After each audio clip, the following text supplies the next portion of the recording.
Health and Diseases Part 11. Filariasis or elephantiasis. It is an infectious disease caused by Wuchereria bancrofti. This pathogen is a nematode transported from person to person by mosquito bite. Therefore, it is called vector-borne disease. Their vector is called as female Culex mosquito.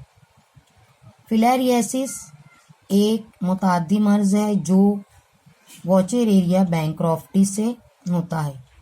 ये pathogen एक nematode है जो एक person से दूसरे person में transfer होता है मॉस्किटो बाइट के ज़रिए। इसीलिए ये वेक्टर बॉर्न डिसीज़ कहलाती है। इसका वेक्टर होता है female Culex mosquito. Types of filariasis.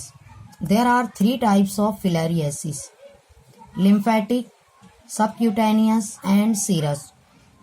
Lymphatic filariasis is caused by Wuchereria bancrofti. Subcutaneous and serous filariasis are caused by Manzanella species. The person suffering from filariasis shows following symptoms. Number 1, edema with thickening of skin. Second, pathogen affects legs, arms, breast and etc. Third, enlargement of lymph vessels and lymph nodes. Fourth, limbs are swollen like legs of elephant. Fifth, lymphedema, that is accumulation of lymph fluid in tissue causing swelling.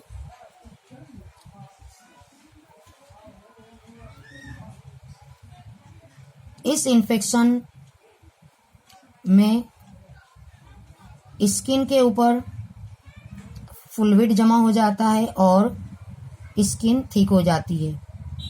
ख़ास तौर पर ये infection हाथ, पैर और breast में होता है। लिम्फ नोड और लिम्फ वेसल्स इनलार्ज हो जाते हैं। पैर हाथी के पैर के जैसे मोटे हो जाते हैं, इसलिए इस बीमारी को एलिफेंटाइसिस कहते हैं। उर्दू में इसे हम फील पा कहेंगे। इसी तरीके से इन्फेक्टेड टिश्यू में फ्लूइड जमा हो जाता है और स्वेलिंग आ जाती है। Diagnosis and treatment. The disease is diagnosed bye microscopic examination of blood sample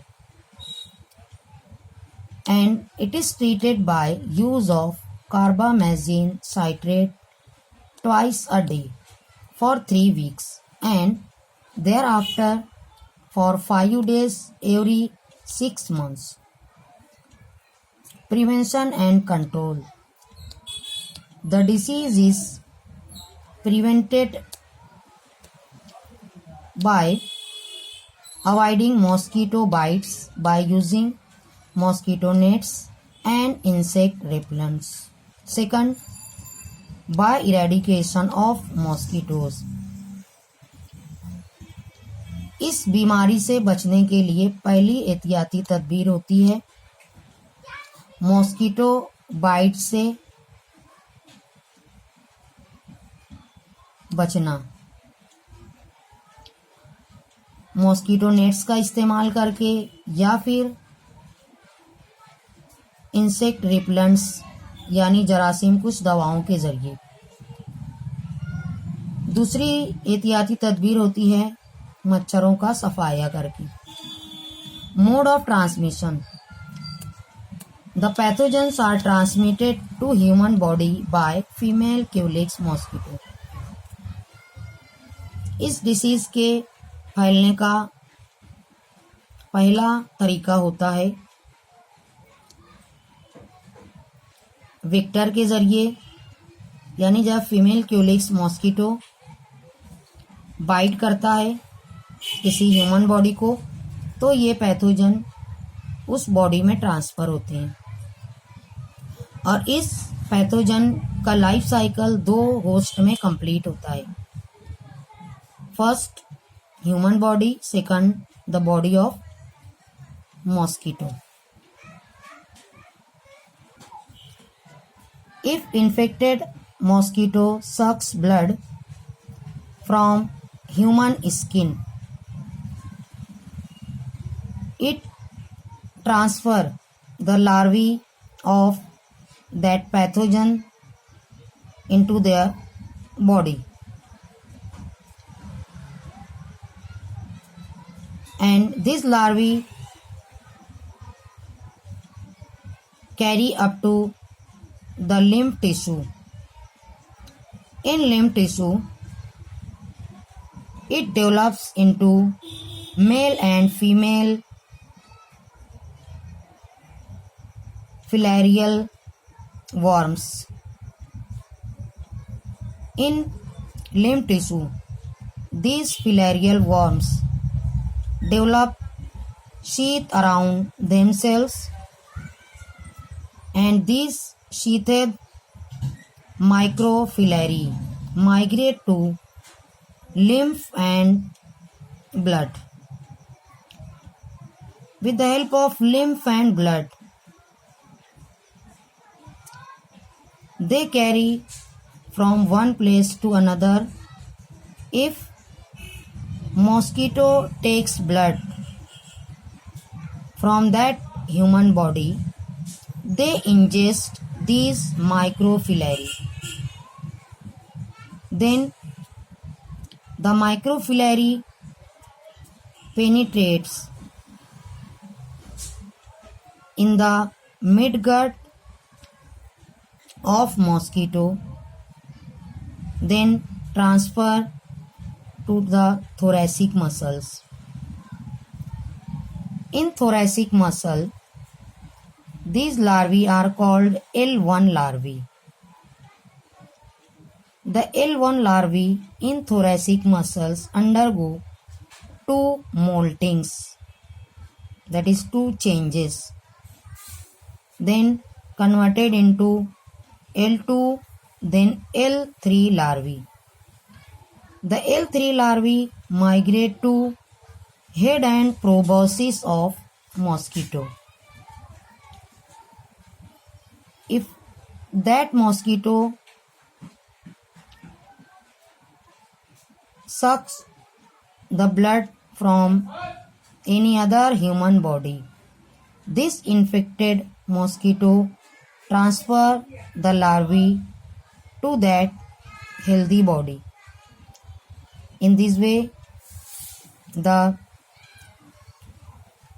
infection is spread from one person to another. जब एक मॉस्किटो इन्फेक्टेड होता है, यानी लार्वी कैरी करता है, और वो एक ह्यूमन बॉडी को बाइट करता है, तो वो लार्वी उस ह्यूमन बॉडी में ट्रांसफ़र हो जाती हैं। वो लार्वी उस ह्यूमन बॉडी में लिम्फ टिश्यू तक पहुंचते हैं। वहां जाने के बाद वो एडल्ट्स में डेवलप होते हैं, मेल और फीमेल एडल्ट्स में। ये एडल्ट्स अपने अतराफ शीत डेवलप करते हैं, कवरिंग डेवलप करते हैं, और ये कहलाते हैं शीथेड माइक्रोफिलाई। ये बॉडी में माइग्रेट होते हैं लिम्फ और ब्लड के जरिए। जब एक मॉस्किटो उस ह्यूमन बॉडी से ब्लड सक करता है, तो वो माइक्रोफिलरी अपने अंदर इंजेस्ट कर लेता है, निगल लेता है। फिर वो माइक्रोफिलरी उस मॉस्किटो के मिड गट में दाखिल होते हैं और वहां से वो थोरैसिक मसल्स तक जाते हैं। उस थोरेसिक मसल में वो होते हैं L1 लार्वी। वहाँ पर L1 लार्वी में 2 चेंजेस आते हैं, फिर वो L2 से L3 लार्वी होता है। L3 लार्वी मॉस्किटो के हेड और प्रोबोसिस में ट्रांसफ़र होता है और फिर वो मॉस्किटो इन्फेक्टेड होता है। जब वो मॉस्किटो किसी ह्यूमन बॉडी को बाइट करता है तो वो लार्वी उस बॉडी में ट्रांसफ़र करता है। इस तरीके से इन्फेक्शन फैलता है, स्प्रेड होता है।